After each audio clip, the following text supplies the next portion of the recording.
अस्सलाम वालेकुम, मैं हूं हबीब अकरम और आप देख रहे हैं प्रोग्राम नुक्ता नज़र। आज के प्रोग्राम में हम जिन खबरों पर बात करने जा रहे हैं उनमें सर फहरिस्त है कि बांग्लादेश की क्रिकेट टीम ने पाकिस्तान का दौरा एक बार फिर मुलतवी कर दिया और इस दफ़ा जो इल्तवा है वो अदालत के हुक्म पर है, ढाका हाई कोर्ट के हुक्म पर। और तहरीक इंसाफ और नवाज लीग में मुख्तलिफ शख्सियात शामिल हो रही हैं और दोनों प्रेस कॉन्फ्रेंसें कर रहे हैं और फतह और नुसरत के शादियाने भी बजा रहे हैं। एतजाज़ अहसन ने सदर को हासिल आलमी इस्तिस्ना के दलाइल देना शुरू कर दिए। वो कहते हैं कि आर्टिकल 248 के तहत अभी दलाइल नहीं दिए, लेकिन आलमी तौर पर सदर को इस्तिस्ना हासिल है।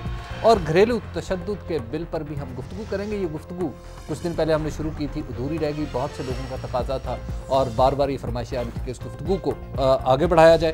पीपल्स पार्टी का मतलूब सराइकी सूबा भी आज हमारा मौजू है कि जो एक दफ़ा फिर कंट्रोवर्सी का बायस बनता जा रहा है। और आपको मालूम है हमारे साथ मौजूद हैं मुजीबुर रहमान शामी साहब। अस्सलाम वालेकुम सर। वालेकुम अस्सलाम। सर, बांग्लादेश की क्रिकेट टीम एक दफ़ा फिर भाग गई। एक वकील साहब और एक प्रोफेसर साहब वो पहुंचे ढाका हाई कोर्ट में कि पाकिस्तान में जाना तो खतरे से खाली नहीं है, वहाँ अमनो अमान की सूरत हाल बेहद ख़राब है। गुज़श्ता 3 साल से किसी टीम ने वहाँ का दौरा नहीं किया। श्रीलंका की वहाँ दुर्गत ये बनी थी, इसलिए हमारी टीम को ख़तरे में ना डाला जाए। और हालांकि सिख जो हैं वो आज भी लाहौर में घूम रहे हैं। वो ठीक है, सिख तो भाई सिख है। उन्होंने कहा, हाई कोर्ट ने हुक्म इम्तनाई जारी कर दिया कि 1 महीने तक के लिए, और 1 महीने बाद देखी जाएगी जो होगा। फिर कोई और हुक्म इम्तनाई। अब वो जो वहाँ के सरबराह है ना मुस्तफ़ा कमाल, उन पर तनकीद हो रही है कि दरअसल वो ये सारा काम करना चाहते हैं और वगरना पाकिस्तान में जाने की, हाँ वो कहते हैं पाकिस्तान से क्रिकेट खेलने पर कोई इतराज़ नहीं है, पाकिस्तान में क्रिकेट खेलने पर इतराज़ है। और शाम साहब इसमें भी कोई भारतीय लॉबी जो वहाँ पे सरगर्म रहती है, भारतीय लॉबी ने क्या करना है? असल बात यह है कि बंगाली भाई जो है उनमें से बाज़ लोग जज्बाती हो जाते हैं, उनमें ही तरह तरह की लॉबियाँ मौजूद हैं। अच्छा। और वैसे वो बड़े बहादुर लोग हैं, बड़ी जुर्रत के साथ मामलात को फेस करते हैं। आपको उनकी एक अपनी रवायात और तारीख है। पता नहीं यहाँ तो घबरा रहे, चंद पटाखों से क्यों घबरा रहे हैं, तो वो यहाँ तशरीफ़ ले आए, उनका इंशाल्लाह उनकी हिफाजत भी की जाएगी। यहाँ तो रहमान मलिक साहब जो थे वो भी बयानात में बयानात दे रहे थे और पंजाब हुकूमत को कह रहे थे कि तैयार हो जाओ, और पंजाब हुकूमत भी तैयार थी इस्तकबाल के लिए। तो ये ज़रा उम्मीद है कि चलिए चंद रोज़ बाद ही सही, चंद हफ्ते बाद सही, आखिर आना तो पड़ेगा ना। वो जो आईसीसी के साबिक सदर है ना एहसान मानी, वो कहते हैं कि जी बांग्लादेश बोर्ड को फौरी तौर पे सुप्रीम कोर्ट में चला जाना चाहिए था। वो जो नहीं जा रहे वो एक डेलिब्रेट मूव है कि ना आने की। देखिए अभी तो कल तो स्टे मिला है, अब पता नहीं वो हो सकता है ये बात भी दुरुस्त हो मानी साहब की, लेकिन अब ये तो नहीं, रात को तो सुप्रीम कोर्ट नहीं लगती, हो सकता है कि वो चले जाएं और हो सकता है ना जाएं, वो उनकी मर्जी है। चलो शाम साहब, अगली खबर की तरफ चलते हैं। आजकल दोनों जो बड़ी जमातें, तहरीक इंसाफ और उभरती हुई जमात और नवाज लीग, दोनों में लोग आ रहे हैं और प्रेस कॉन्फ्रेंसें हो रही हैं और हम देख रहे हैं कि नवाज लीग में तारिक अजीम शामिल हो गए। मुस्लिम लीग नवाज जी, ये नवाज लीग नहीं है। चले मुस्लिम लीग नवाज में हाँ जो तारिक अजीम साहब शामिल हो गए हैं, अमीर मुकाम साहब शामिल हो गए हैं, और ये सब वो लोग थे जिनके बारे में कहा जा रहा था शायद तहरीक इंसाफ की तरफ जाएंगे। नहीं, ये तारिक अजीम साहब बड़े संजीदा शख्स हैं, बड़ा एहतराम करता हूँ मैं उनका, लेकिन परवेज़ मुशर्रफ साहब के बहुत करीबी लोगों में से थे और उनके भाई तो उनके बहुत ही करीब थे, बल्कि अनकरीब थे। अच्छा। तो उनके एक बैनुल अक़वामी राब्ते भी हैं उनके जी। चलिए, मुस्लिम लीग नून को मुबारक हो। उससे पहले अमीर मुकाम साहब वो आला मुकाम पा चुके हैं, वो भी मुबारक हो। फिर मारवी मेमन साहबा, तो ये सारे लोग जो हैं, अच्छी बात है। मुस्लिम लीग नून ने अपनी इस पॉलिसी पर नज़रसानी की है और मुस्लिम लीग काफ के लिए अपने दरवाजे खोले हैं। अब मैं तो समझता हूँ चौधरी शुजात हुसैन और परवेज़ इलाही साहब के साथ भी अगर मामला हो जाए तो इसमें क्या मज़ाक़ा है? टुकड़ों टुकड़ों में ये चल रहे हैं, ये फर्दन फर्दन, हाँ फर्दन फर्दन चल रहे हैं। अगर थोड़ी सी बाहें और खोले तो मुस्लिम लीग जो है मुत्तहिद ही हो जाए, कोई बुरी बात नहीं है। इसके कोई इम्कानात वैसे आपको नजर आ रहे हैं इलेक्शन तक? मुस्लिम लीग से हर चीज़ मुमकिन है। यहाँ इत्तेहाद में इंतशार मुमकिन है और इंतशार में इत्तेहाद मुमकिन है। तो मुस्लिम लीग के बारे में आप कोई वसूख से वो बात नहीं कह सकते।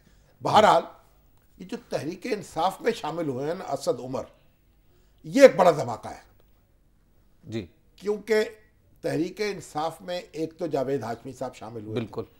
और जावेद हाशमी को सियासी कारकुनों में और रहनुमाओं में एक इनफरादियत हासिल है। उन्होंने परवेज़ मुशर्रफ साहब का मुकाबला किया, कई साल जेल काटी और एक अपना नाम बनाया, अपना मुकाम बनाया, और आज भी वो आम सियासी कारकुनों में बहुत महबूब है। और इसी तरह जो असद उमर है जी, ये भी वैसा ही धमाका है, जो एंग्रो के चीफ एग्जीक्यूटिव। हाँ जी, क्योंकि जो बिजनेस मैनेजमेंट है और जो प्रोफेशनल बिजनेस एग्जीक्यूटिव्स हैं उनमें एक बहुत आला मुकाम है।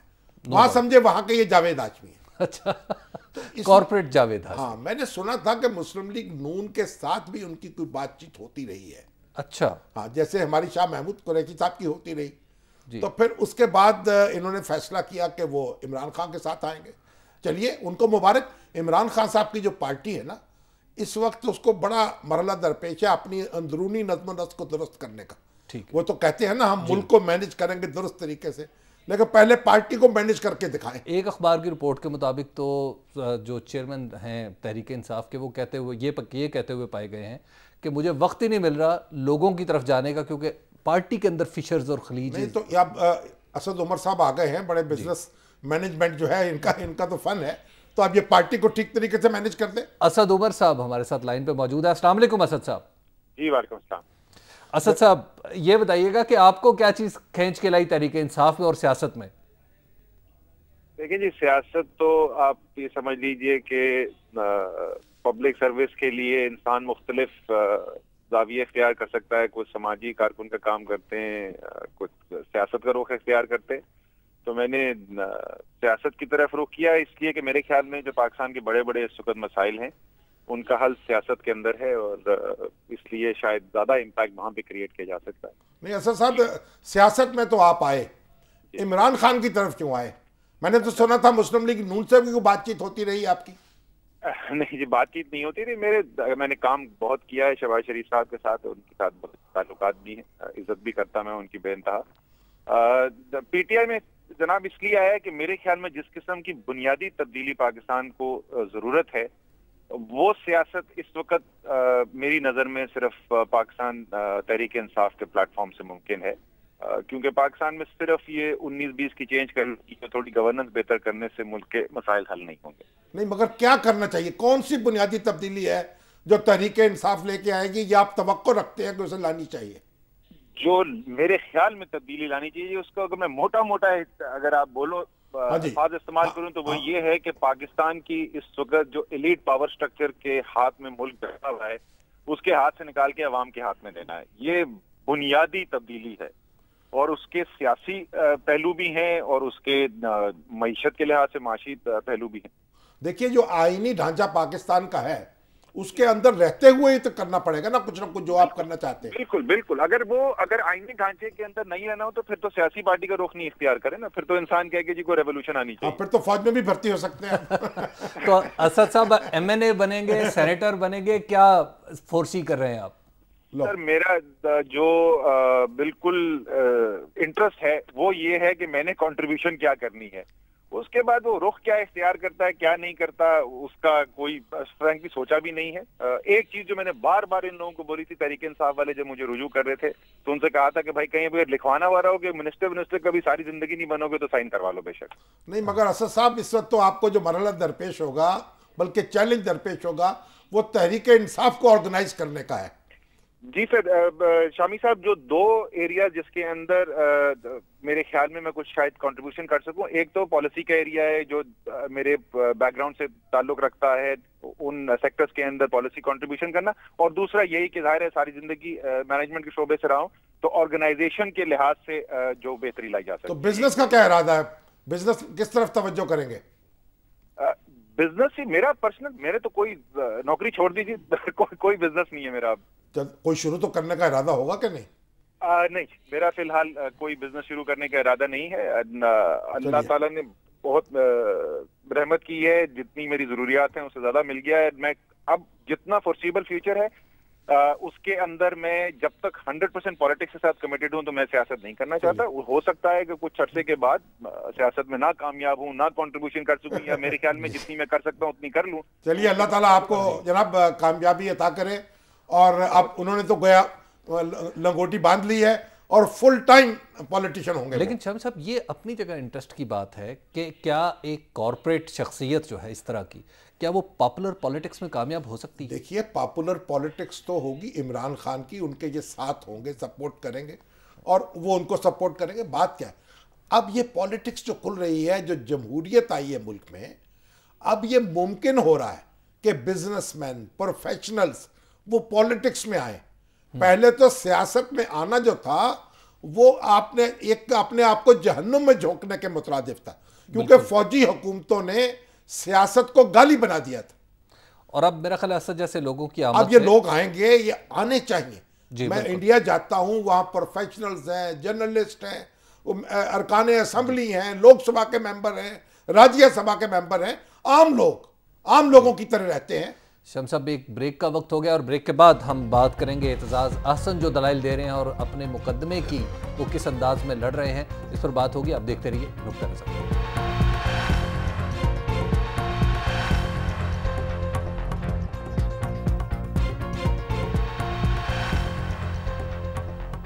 नुक्ता नज़र में एक बार फिर खुशामदीद। एतजाज़ अहसन दलाइल दे रहे हैं शामी साहब। अब तो उन्होंने इंटरनेशनली साबित कर दिया है कि किसी भी सदर को आप बुला नहीं सकते अदालत में।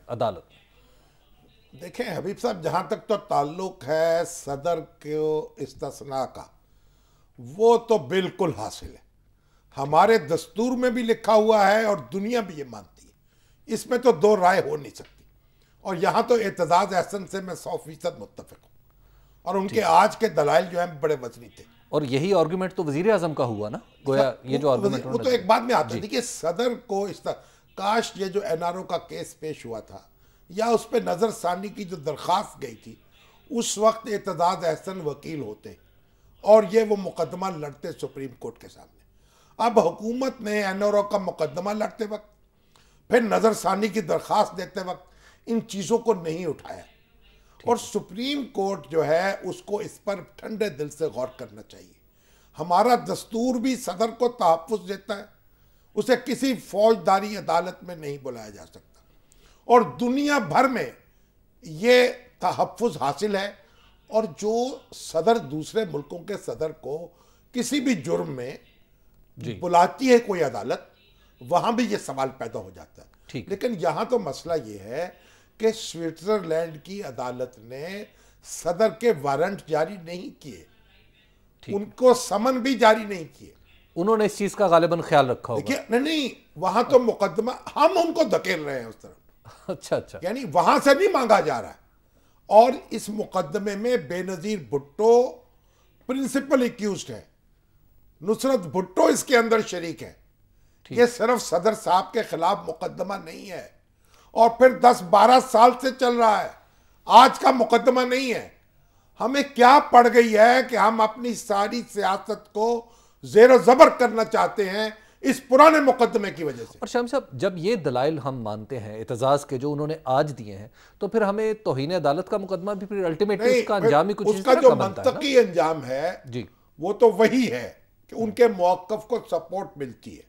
10A के बारे में जो कुछ उन्होंने कहा उससे तो बिल्कुल मुझे इत्तफाक नहीं है, लेकिन अब सुप्रीम कोर्ट को इसका फैसला करना है, क्योंकि हम फैसला नहीं कर सकते। हम मुत्तफिक हों या मुत्तफिक ना हो, फैसला तो अदालत का मानना पड़ेगा। लेकिन शाहिद साहब, इंटरनेशनल प्रैक्टिसेस, अपना कॉन्स्टिट्यूशन, वज़ीर आज़म का मौक़िफ़, देखिए बात आप समझे जी, अदालत के सामने आपने अपना मौक़िफ़ बयान करना है, ठीक है, अदालत ने उसे रद्द करना है या कबूल करना है। पाकिस्तान की जो सियासी तारीख है उसको मद्देनजर रखते हुए अदालत को बड़ी एहतियात से काम लेना चाहिए। अदालतों को बार बार उलझाया गया है सियासी मामलात में, उसके नतीजे में खराबी पैदा हुई है। अगर पाकिस्तान में जमहूरियत मुस्तहकम होती, यहाँ फौजी हुकूमतें ना आती, यहाँ अदलिया को इस तरह से रुस्वा न किया जाता जिस तरह पाकिस्तान में किया गया है, तो फिर मेरी राय मुख्तलिफ होती। ठीक है, आज हालात जो हैं उनको देखते हुए ज़रा एहतियात से काम लेना चाहिए। अच्छा, एतजाज साहब जो है 248 आर्टिकल को नहीं छेड़ रहे? नहीं, वो तो बाद में कहीं लाएंगे, वो दलील उन्होंने संभाल के रखी होगी। देखिए, वकील जो है वो होशियार वकील है, टाइम लेना भी जानते हैं, मुकदमे को तूल देना भी जानते हैं, उसको उलझाना भी जानते हैं और अपना मतलब निकालना भी जानते हैं। देखिए वकील तो ये सारे काम खेलता ये है आपने ना। तूल देने वाली बात पहले भी की थी और इत्तेजाज साहब ने आज उसकी तरदीद करते हुए कहा कि मैं अदालत का टाइम वेस्ट नहीं कर रहा। मुझे तो जरा एक दिन और मिल जाए तो एक दिन से उन्होंने एक दिन और निकाल लिया, फिर एक दिन से और निकाल लिया।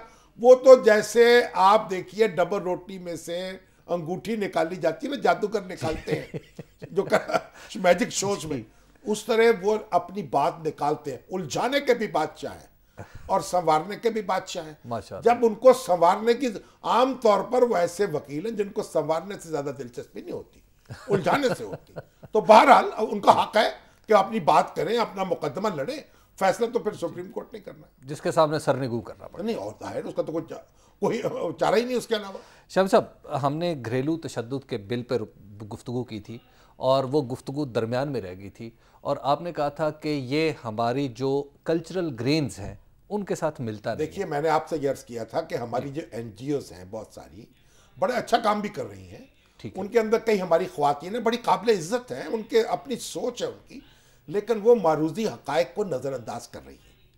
फिर बहुत सारी NGOs ऐसी हैं जिनसे मुआशी मफादात वाबस्ता हो चुके हैं, इनको चलाने वालों के, इनको फॉरेन फंडेड है, ये मुख्तलिफ गैर मुल्कों से इनको इमदाद मिलती है, इनके जो अदारे हैं वो इनको इमदाद देते हैं, इसलिए उनके नुक्ता नज़र को ये आगे बढ़ाने में भी बाद औक़ात बड़ी तेज़ी दिखाती है। मैं सारी के बारे में बात नहीं कर रहा जी। देखिए ये जो घरेलू तशद्दुद है पाकिस्तान में, जो हमारी सोसाइटी है वो एक मशरकी सोसाइटी है, एक इस्लामी सोसाइटी है, ठीक है। हमारे यहाँ ये वालिद को हक हासिल है अपनी औलाद की सरजनश कर सके, ठीक है। हमारे यहाँ शौहर को हक हासिल है कि अपनी बीवी की सरजनश कर सके, उसको रोक सके, लेकिन उसको कुछ हदूद तो होंगी ना। हदूद है, हदूद है।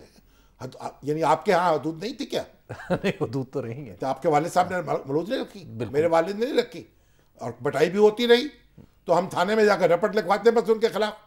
देखिए हमारे यहाँ ये तसव्वुर नहीं है, और इसलिए ये जो कहना कि बाप से और माँ से और बीवी से ज़्यादा मोहब्बत हो सकती है इनको हमारे अफराद खाना से, पंजाबी का मुहावरा है माँ नालो हेजली फफा कुटनी, यानी माँ से ज़्यादा मोहब्बत का जो अजहार करती है वो बड़ी मक्कार औरत होती है। सब एक ब्रेक का वक्त हो गया, ब्रेक के बाद हम गुफ्तगू यहीं से आगे बढ़ाएंगे, आप देखते रहिए नुक्ता नज़र।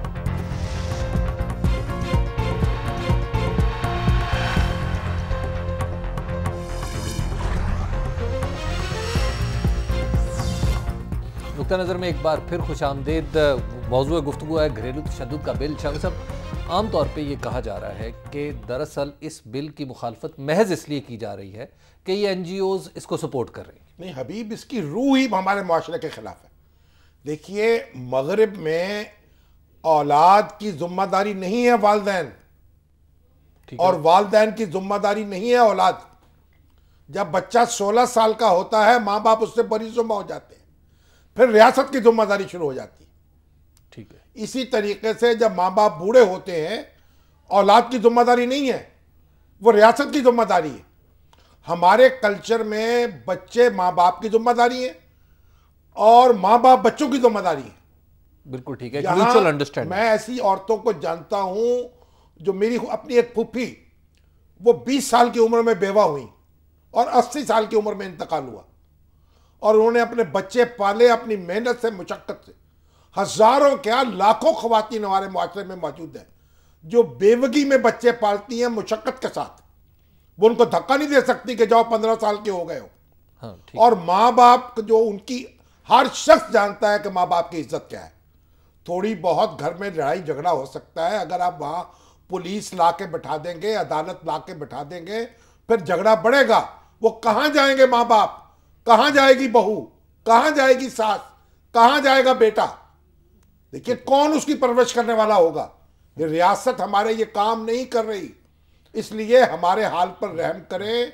हम हजारों साल से अपने जिंदा है इसी रवाज पर और इसी रवायत पर, हमें जिंदा रहने दें। हाँ, लोगों की तरबियत करें, लोगों को समझाएं, उनको अवेयरनेस दें, माँ बाप के हकूक़ क्या हैं, बच्चों के हकूक़ क्या हैं, वो उनको बताएं। और हर शख्स, मेरे यहाँ तो मेरे वालिद जो थे, पंजाबी घरानों में हमारा घर तो ऐसा था कि जब तू करके तखातम नहीं होता था, और मैंने अपनी अपनी औलाद को, अपने बेटों को कभी तू करके मुखातिब नहीं किया।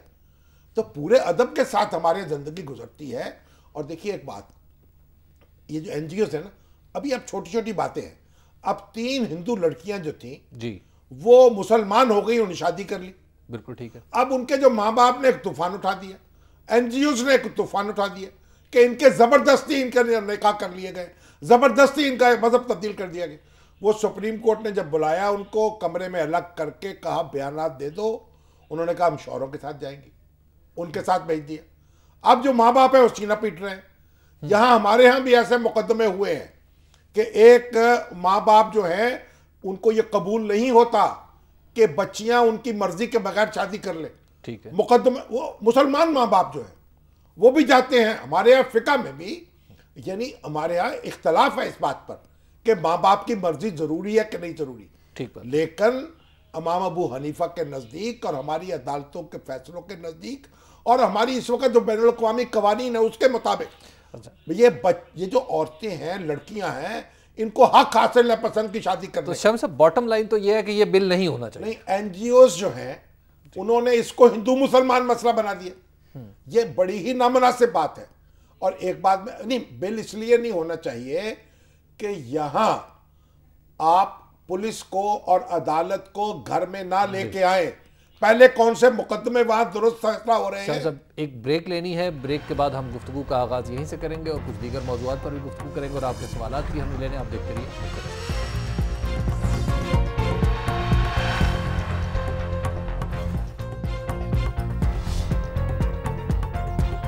नज़र में एक बार फिर खुशामदीद। हमें गुफ्तगू करनी थी पीपल्स पार्टी के जो तजवीज़ असराए की सूबे की, उस पर भी, लेकिन आज हमारा वक्त ख़त्म हो रहा है तो उसको कल के लिए या फिर कभी के लिए उठा रखते हैं। सवालात की तरफ भी गुफ्तगू करनी थी जी, हमने जो बन्नू जेल से जो भागने वाले हैं उन पर भी बात करनी थी, लेकिन अब सवालात के फिर बहुत सारे शिकवे इकट्ठे हो जाते हैं। शाम साहब, जो फेसबुक पे, ईमेल्स पे और फ़ोन के ज़रिए मुझे सबसे ज़्यादा कल आपके एक रिमार्क के बारे में कहा गया है, और वो ये है कि आपने कल जो चीफ ऑफ आर्मी स्टाफ की जो सियाचिन के हवाले से तकरीर थी उन पे जो तबसरा है वो सख्त अल्फाज में किया। मैंने सख्त अल्फाज में तो किया, फिर बात यह है कि सिपाही जो है ना, उसको सिपाही की ज़बान बोलनी चाहिए। ठीक। और जनरल अशफाक परवेज़ कियानी हमारे सिपा सालार हैं, बड़े काबिल एहतराम हैं, और मैं तो ज़ाती तौर पर भी उनका बड़ा मुतक़िद हूँ, मोतरफ़ हूँ। लेकिन मुझे लगा कि उनको ये बात नहीं करनी चाहिए थी कि मज़ाक़ात होने चाहिए, नहीं होने चाहिए। एम्बिट से निकल ये हुकूमत के ज़िम्मेदारों का काम है, सियासतदानों का काम है। लेकिन बहरहाल उनका जो बयान है उसका खैर मकदम हुआ है इंडिया में भी जी। तो अब उन्होंने पता नहीं इंडिया ने क्या समझा है कि ये एक तरफा विड्रॉल की बात हो रही है, दो तरफा की हो रही है। तो दो तरफा विड्रॉल भी हो जाए तो उसका तो मैं हामी हूँ, इसमें कोई मजाक नहीं। राव आरिफ साहब हैं पेरिस से। जी, अस्सलाम वालेकुम राव साहब। वालेकुम शामी साहब। वालेकुम अस्सलाम जनाब। शामी साहब, मैं अक्सर सोचता हूँ कि या अल्लाह हमारे मुल्क का क्या बनेगा। तो आप ये देखें कि हमारा मुल्क किस तरफ जा रहा है। हर इंसान हर सर इदारा अपनी हदूद क्रॉस कर रहा है। आप ऐसा करें, मैं कोई तौहीन अदालत नहीं कर रहा। बात सुन लें, आप क्योंकि फ्रांस में रह रहे हैं, वहाँ के हालात भी बड़े ख़राब हो रहे हैं, माशी हालात ख़राब हैं, सरकोजी साहब पता नहीं रुखसत होने वाले हैं। आप फ्रांस के बारे में ज़्यादा तवज्जो दिया करें, पाकिस्तान के हालात के बारे में इतने परेशान ना हो। हम उनसे निपट रहे हैं, अल्लाह करम करेगा इंशाअल्लाह। शाह साहब, मुजम्मिल मोहम्मद साहब हैं, इन्होंने स्पेन से लिखा है और ये कहते हैं कि शामी साहब जो स्पेन का सफारत खाना है वो हमसे बहुत ज़्यादा गलत रवैया इख्तियार किए हुए है। और दूसरा, उन्होंने मुल्क के हवाले से उन्हीं जज्बात का इजहार किया जो भी राव आरिफ साहब। चलिए, वो स्पेन में है। देखिए, हमारा जो सफारत खाना है और हमारे जो सफ़ीर साहब हैं और दूसरे जिम्मेदारान हैं, उनको पाकिस्तानियों के साथ मोहब्बत भरा सलूक करना चाहिए और इनकी शिकायत जो है उसको रफ़ा करना चाहिए। ये आम तौर पर हमारे सफारत खानों के बारे में शिकायत है, और जहाँ लोग हुस्न सलूक करते हैं, अच्छी तरह मिलते हैं, वहाँ लोग बड़े उनके मद्दा होते हैं। तो अब स्पेन वाले भी ज़रा इस पर गौर कर ले, कोई हर्ज नहीं है। शम्स साहब, फेसबुक पे आज बहुत तेज़ी से सवालात पूछे जा रहे हैं और ये आमिर हुसैन साहब हैं, इन्होंने खुशी का इजहार किया है कि वज़ीर आज़म का साहबजादा जो है पकड़ा गया और इन्होंने कोशिश की है और ये कह रहे हैं कि अंजाम तक पहुँचाया जाए। नहीं, पकड़ा तो नहीं गया अभी, तो वो शामिल तफ्तीश होना है। वज़ीर आज़म ने उसको बुलाया है कि आके भाई ANF वालों से मुलाकात करो, और ANF वालों ने मुल्ज़मों की फहरिस्त में उसका नाम डाला है। देखिए, हालात जो हमें इतने बेसब्र नहीं होना चाहिए। कानून जो है, देखिए कानून के तो सब ताबे होने चाहिए। अगर अजीजम मूसा गिलानी ने तजावुज किया है और नाजायज सिफारिश की है तो फिर तो उनको उसका खमियाजा भुगतना चाहिए। उनके अब्बा को भी भुगतना चाहिए फिर। नहीं, अब्बा ने अगर उनको प्रोटेक्ट किया तो उनको भी भुगतेंगे, खमियाजे तो भुगते जाएंगे, ये तो मैं आपको बता रहा हूं। लेकिन कानून के दायरे के अंदर रहकर। ऑन मोहम्मद साहब हैं लंदन से। जी अस्सलाम वालेकुम ऑन मोहम्मद साहब। अस्सलाम वालेकुम सर। अच्छा, मेरे 100 सवाल हैं। मेरा सवाल आपके आज के सब्जेक्ट से रिलेटिंग नहीं है, मगर आपने मुझे लास्ट टाइम कहा था एक सवाल वीक करना, मैंने हर वीक एक सवाल करना है। मेरा सवाल है बुगटी फैमिली वालों से जो बलोचिस्तान में लोग हैं। अच्छा, मैं लंदन में 30 साल से रह रहा हूँ। मैं जब पाकिस्तान जाता हूँ मैं ढूंढता हूँ लोगों को, मैंने बड़े लोगों की खिदमत की। मैं बताना नहीं चाहता डॉक्टर, मैं ये जानना चाहता हूँ कि आया बुगटी फैमिली ने भी कोई बंदे को, अपने नौकर को, किसी को डॉक्टर बनाया, किसी को प्रोफेसर बनाया, कोई इन्होंने अपने स्कूल खोले। ये इतने अमीर लोग हैं, इतनी देर इन्होंने हुकूमत की, ये कहते हैं बलोचिस्तान इसका है। आपका सवाल मिल गया है। बुगटी फैमिली को भी इसका जवाब देना चाहिए और दूसरे तमाम वडेरों को, जागीरदारों को, नवाबों को भी जवाब देना चाहिए। और अभी मैं आपको बताऊं कि वो जो बुगटी फैमिली की ख्वातीन जो हैं जिनको कत्ल किया गया था कराची में, उनकी खबर यह है कि वो खानदानी तनाज़ा था और पुलिस जड़ तक पहुंच गई है। यानी बुख्तार डोमकी के जो अहले खान। हाँ जी, अब तफ्तीश के जब नताइज सामने आएंगे तो फिर बात करेंगे। उस कत्ल के हवाले से भी बलोचिस्तान में हमारे भाइयों ने वो बातें की हैं कि अल्लाह दे और बंदा ले। तनवीर साहब हैं रावलपिंडी से। जी अस्सलाम वालेकुम तनवीर साहब। वालेकुम सलाम। शामी साहब, मैं 2 पॉइंट पे अपना नुक्ता नजर हाँ जी फरमाएं। गुजारिश करना चाहता। पहले तो आपने कहा ये जो बात हो रही थी कि मारवी मेमन और तारक अजीम और अमीर मुकाम जो गए हैं, तो लोग नून लीग में जो जा रहे हैं, तो इसमें हैरानगी की बात नहीं है। ये सारे वही हैं जो इब्ने जर्नल हैं। तो नवाज लीग भी इब्ने जर्नल है, तो वो ज़ाहिर कज़न के पास ही जाएंगे और किसी के पास क्यों जाएंगे वो।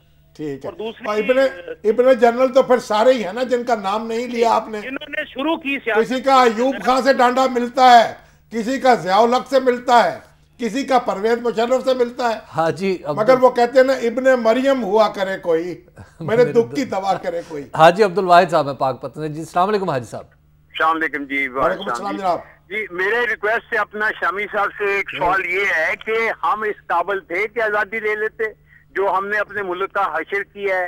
क्या हमारे जो अदारे रेलवे भी, फॉरेस्ट भी, दूसरे तीसरे सारे उजड़ गए? ये हम सोच सकते थे उस वक्त आज़ादी के वक्त के ये हमारी हालत ये होगा? क्या ये 1800 ईस्वी या 1900 में अपने लाइनें ये जो कुछ अंग्रेज बिछा गया नहरें ये? हाजी साहब जब आज़ादी ली थी तो कुछ नहीं था।